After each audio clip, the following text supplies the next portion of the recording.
One of the highlights of 2 Corinthians chapter 6 is when, in the context of holiness, Paul cautions his readers against being unequally yoked. Here's what Paul says in 2 Corinthians chapter 6, verse 14. Do not be unequally yoked together with unbelievers. For what fellowship has righteousness with lawlessness? And what communion has light with darkness? So Paul warns against being unequally yoked with unbelievers. The analogy comes from the world of agriculture and has to do with the joining together of different kinds of livestock. The application for believers is to not be yoked together, not be joined with an unbeliever. Because righteousness, the believer's position before God, and lawlessness, the unbeliever's position before God, are unable to have genuine spiritual fellowship.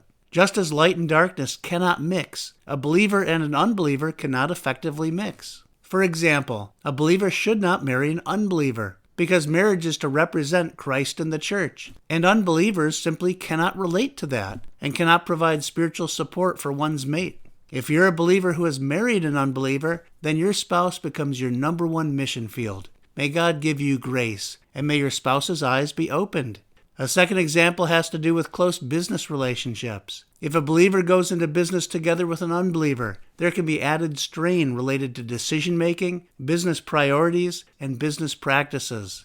A third example has to do with close friends. If a believer is surrounded by a circle of unbelieving close friends, one's walk with Christ can easily be hampered. We as believers are called to be friendly to all and to lovingly reach out to unbelievers. But if our closest friendships are solely with unbelievers, we can get dragged down.